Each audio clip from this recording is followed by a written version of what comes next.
Hello and welcome to this video. My name is Sinem. In case this is the first time we meet each other, I'm an online writer and digital entrepreneur. I have built an audience of millions of readers. By writing on medium.com, I've become one of the most read writers there. And over the last 2.5 years, I have helped hundreds of writers achieve similar results by guiding them through various programs and building one of the largest and most supportive communities for medium writers. In this specific video, I want to give you an insight into three main questions that I believe every writer should at least think about before trying to build an audience and income on Medium. Now, don't get discouraged if you have already been writing on Medium for a while and you've been struggling and you feel like, this is not going to help because you're not a new writer. That's not the case. Obviously, everything that I'm going to share with you can be applied at any stage. But ideally, at least I wish I had asked myself these questions before I had started, because it would have helped me to save a lot of time and headache. Let's dive straight into it and move to question number one, which is, what do I bring to the table? This is a big question, and one of the biggest problems I really see on the platform. I see so many writers who just join because it is so easy to join Medium as a writer, right? You can create your profile within just a few minutes. They publish their first few articles, and then they get disappointed because they are not getting any views, because they are struggling to get accepted into the partner program or to make a significant amount of money through their writing. And that's so obvious and actually so clear, because if you don't know what you're bringing to the table and what kind of value you bring to the platform and to its users, it's going to be very hard for everyone else to recognize the effort you make and also the value you actually bring. If you want to build a significant audience, and I'm talking about thousands of readers who read your stories daily, then you got to be very clear about what value you provide. Ideally, you are going to be able to articulate your value proposition within just, one or two sentences. The more specific you are, the larger your audience is going to be, because you're going to be able to speak to them directly. And I know this sounds scary, because most people I know who start to write on Medium or who start any kind of online side hustle, they're afraid of being specific and being niche, because they think if I leave anyone out, I have a smaller potential to actually make a lot of money or to reach a lot of people. And it's just so not true, because if you try to speak to everyone, you end up speaking to no one. I know it sounds cliche, but it's the harsh truth. The more specific you are, the easier it's going to be to understand what kind of solution or value or benefit you can bring to the table, bring to your readers, and how you're going to do that in the most simplified, effective, and efficient way. Because at the end of the day, that's what online writing is about. You either want to educate your audience, you might also want to entertain them, but in some way, you do want to create value. And entertainment is a kind of value, but for a lot of people, they're also seeking new ideas, fresh ideas, new knowledge, and just new perspectives and insights. And Medium is a place where a lot of people go to actually learn something new. There is also a place for humor and poetry and stuff like that, but I'm not too deep into those. So what I teach and what I do is really creating non-fiction educational content, and that's huge on Medium. There's a huge potential, but if you want to educate people, you have to be very clear about what you bring to the table. What are your past experiences? Why are you qualified to write about a certain subject or topic? The answer might not always be clear. You might have formal education in that field, you might have worked in the field that you're trying to write about, or you have personal experiences. You've walked through a certain problem or through certain challenges in your life.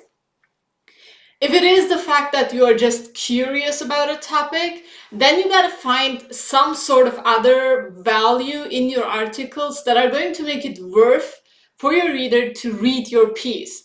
And there is a wonderful example that I recently actually brought up or came across in my interview with Medium's new CEO, and we talked about how it is valuable for readers if the platform is full of people who actually know what they're talking about, right? You don't necessarily need to be a topic expert to write about something, but ideally you're gonna have some sort of expertise or a reason to talk about the topic. And what he said is, imagine you're interested in human psychology.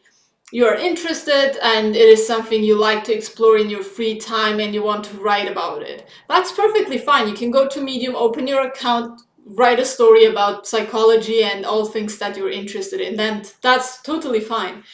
But you gotta be aware of the fact that you are going to compete with professional psychologists who don't only have formal education, but also professional experience in psychology, for example. And in that case, it's gonna be, the question you gotta ask yourself is, why would a reader pick my story over the story of a psychologist who has an incredible amount of credibility just due to the fact that they are, experts in what they talk about? And you might be able to find an answer because maybe that psychologist, maybe his writing sucks. Could be, maybe not, maybe it does, but whatever the answer is, it gotta speak to you. It has to speak for you. So there's gotta be a reason for readers to pick your writing over somebody else's. At the end of the day, this is an attention game. We are all competing with each other. We can also all help each other, support each other, and make platforms grow together. But there's also that kind of competition where if somebody is reading my article, it means that at the same time they cannot read yours. And it's the same for every genre and every kind of topic. So you gotta ask yourself, what do I bring to the table? And I'm sure you're gonna find an answer. I've found answers with all my students so far. There's just, some work that you need to do and some questions you gotta ask yourself.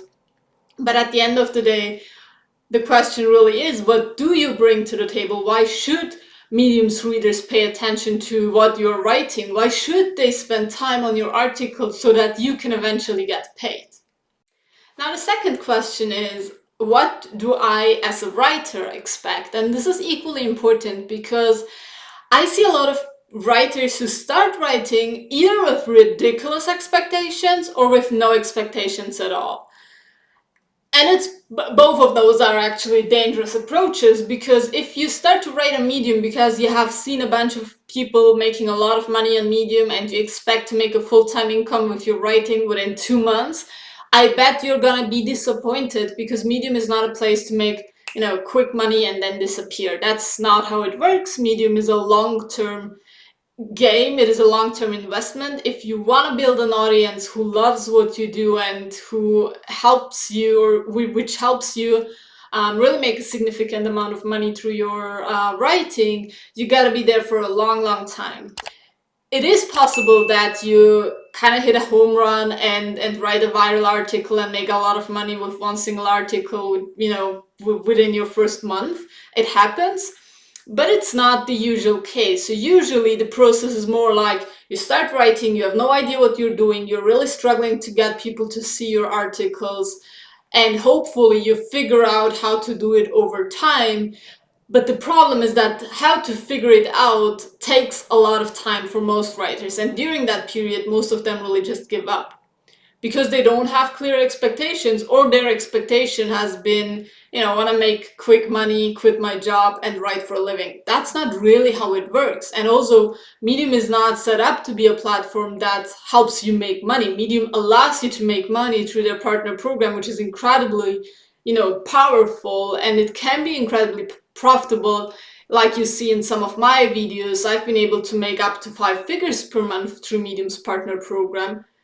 But nevertheless, I never relied on Medium as my only income source. I've built my email list, I've built my business on top of my writing. I'm offering smaller and larger products, mostly digital. I'm also offering, journals and audiobooks and ebooks and all sorts of stuff, so that I can serve my readers on a next level. So for me, when I decided to seriously write on Medium, my expectation was that I wanted to reach a lot of people. I wanted to write, and I was willing to write every day, but I also wanted to get rewarded. That included the money that I made on the partner program, but it also included that I was willing to, or that I was able to grow my email list so that I could actually be fully responsible for my business that is running on the back end.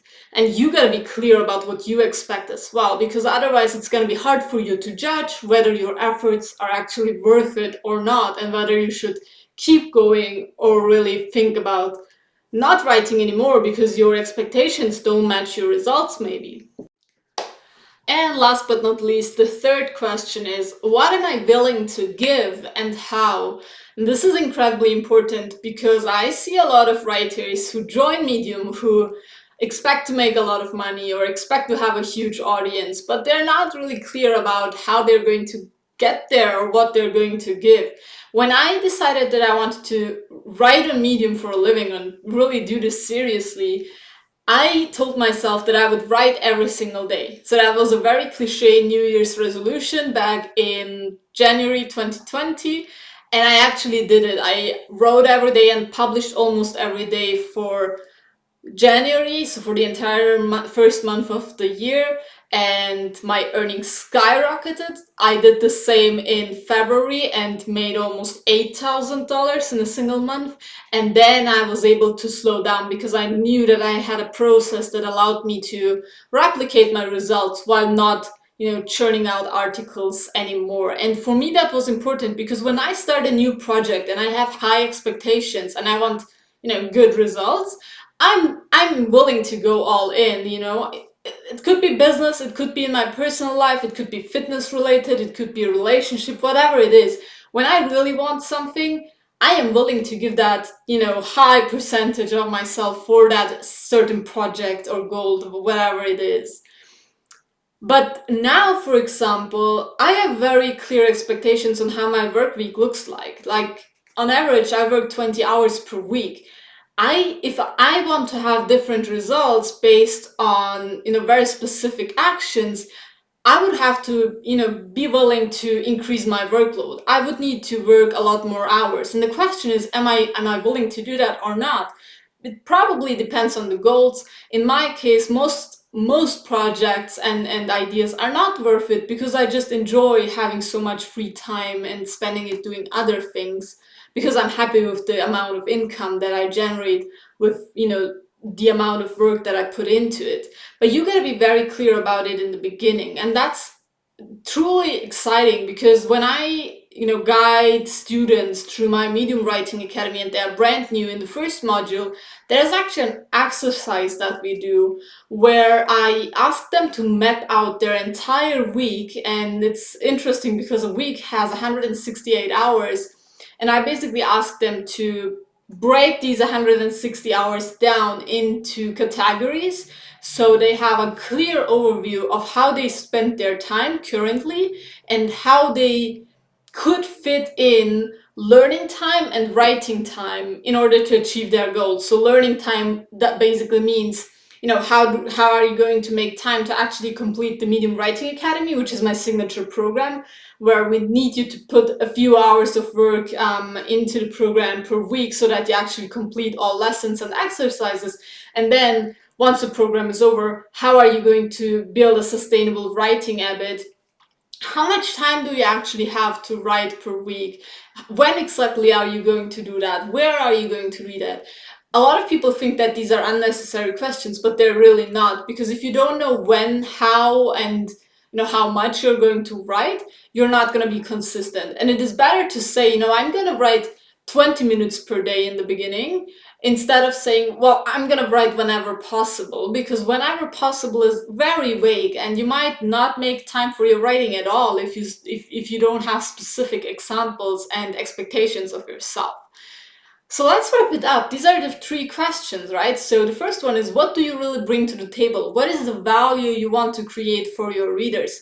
Are you an expert in a specific topic? Are you a very emotional and sensible person who is able to, communicate very clearly about topics that are hard to talk about. Maybe that's what you bring to the table. Are you a funny person who knows how to make people laugh with your writing? Are you someone who is able to provide very clear and simple instructions on a tough topic that a lot of people struggle with? There could be a lot of things you bring to the table. You just got to be very clear about what your strengths are so you can use them in your writing to stand out from thousands of other writers on the platform. The second is, what do you really expect? Don't go into a game like, writing and just write for fun. If you want specific results, be clear on the expectations you have. What do you want to create? What do you want to get back? And in which time frame? How long are you willing to stick to it? And then also, what are you willing to give? You have your strengths, okay? You have your expectations, that's fine. But what are you now ultimately willing to give? Like, are you willing to write for an hour per day, or an hour per week, or an hour per month? I have recently ran a survey and asked some of my students how much time they're spending on Medium per week, and the most common answer was 1 to 2 hours per week, which was shocking to me, because if you want to build a significant audience, and I'm talking again about thousands of readers per day, and a significant income, let's talk about, at least 4 figures, you can't just spend 1 or 2 hours on your writing. Like, you can, obviously, but you're not going to see those results. Especially if you're new, the truth is going to be that you're going to be a slow writer. That's, usually what happens. If you're new to something, it just takes you a little more time. I'm a relatively quick writer. If I know what I want to write about, I can finish an article within 2 hours. But if you're a new writer, it's probably going to take you longer. And if you're going to spend 1 or 2 hours per week on that, call it side hustle, on your writing journey, you're probably going to struggle if you have high expectations. If you have high expectations, you're also going to be able to actually give back some sort of high action, so your high expectations can be met at a certain level. So be clear about what you expect, but also about what exactly you're willing to invest and give, and also how. Be clear about when you are going to sit down and actually do the work. So that's it. Those are the 3 questions I wish everyone would answer before they start their journey on Medium, because I think it would give them a lot of clarity and confidence when starting, and they would also have a better overview of what to do and what to expect in return. So I hope this was helpful. I'll see you in some of the next videos.